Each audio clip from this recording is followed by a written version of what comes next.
Allez, ce week-end, ce sera bleu-blanc-rouge quand même, entre la Coupe du Monde et bien sûr les célébrations du 14 juillet de la fête nationale.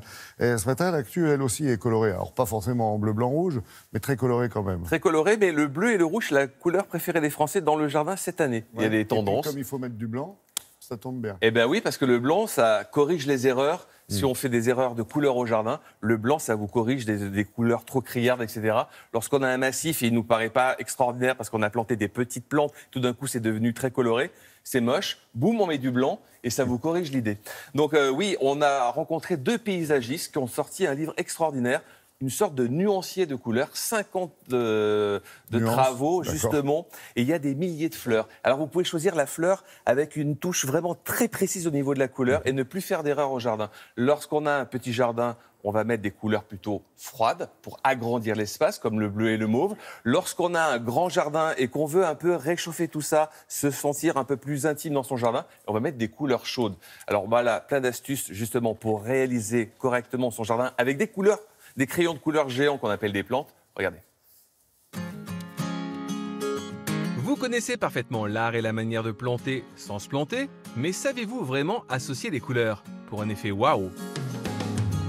L'intérêt de ce livre, c'est qu'on a classé 3500 plantes par le biais unique de la couleur. On a 32 teintes pour les fleurs et 12 teintes pour les feuillages.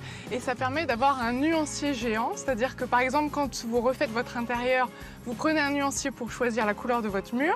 Et bien là, vous prenez le nuancier du jardinier pour choisir la couleur de vos massifs et de vos fleurs dans votre jardin.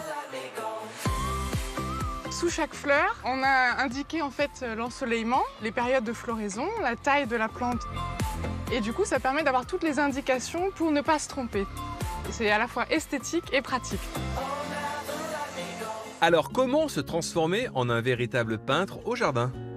Si vous voulez réussir un jardin dans un style qui est plutôt romantique, nous, on vous conseille d'aller vers des teintes qui sont plutôt pastel, donc des harmonies qui sont assez proches en couleurs, ne pas prendre des contrastes, pas prendre des couleurs qui sont complémentaires, plutôt des couleurs proches dans la roue des couleurs. Donc par exemple du rose un peu plus foncé, du rose clair, un peu de blanc. Ça donnera un effet romantique assez vite, les couleurs pastel. Si vous voulez un jardin par exemple dynamique, qui soit plus peps, plus tonique, à ce moment-là, il faut utiliser absolument les couleurs chaudes et des contrastes forts et des couleurs denses. Donc plutôt du jaune, de l'orange, du rouge, des choses assez vives et qui, malgré le soleil, peuvent ressortir en contraste. Et pour les tendances?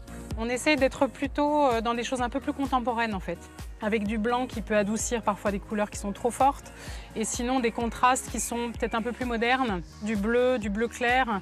Le bleu est tendance cette année, très à la mode. Nous, c'est une couleur qu'on aime beaucoup aussi, qui n'est pas facile à trouver dans les floraisons. Si vous associez la céanote avec la fleur du photinia, c'est assez joli, ça sort en même temps et c'est plutôt contemporain. Et pour le vert? Le vert, c'est la couleur qui fonde de tous les jardins, donc c'est vrai que c'est une couleur essentielle. Parfois, on peut faire un jardin uniquement avec des feuillages et des couleurs vertes. Il y a même des floraisons qui sont vertes, certaines échinacées, des élébores, etc. L'ombre, amie ou ennemie du jardin? La plupart des plantes qui aiment l'ombre sont assez typées, c'est-à-dire c'est souvent des camélias, des hortensias, donc vous ne pouvez pas avoir toutes les couleurs à l'ombre. Et comment éclairer tout ça? Si vous voulez éclairer, c'est sûr qu'il faut jouer avec du blanc, mettre le rouge un peu à l'arrière-plan pour de nouveau créer de la profondeur, et puis utiliser des feuillages panachés. Dorénavant, vous savez manier la palette du peintre, amis jardiniers et jardinières, à vos pinceaux et à vos bêches. Oui, il y a d'autres astuces que, j'allais dire, la couleur des fleurs, Philippe, pour agrandir, par exemple, son jardin. Oui, il faut, on va dire, faire des vagues au jardin. C'est-à-dire que vous allez planter pas forcément un massif de la même hauteur, vous allez créer des vagues, donc des végétaux un peu plus hauts, un peu plus bas, etc. Et ça vous augmente la perspective du jardin, donc ça vous donne une impression de grandeur. Et puis on travaille aussi sur le linéaire et puis sur la transversale aussi. Donc ne pas planter dans un petit jardin des végétaux, on trace une transversale et sur cette transversale, on ne met rien, aucun végétaux, ce qui vous agrandit visuellement l'espace.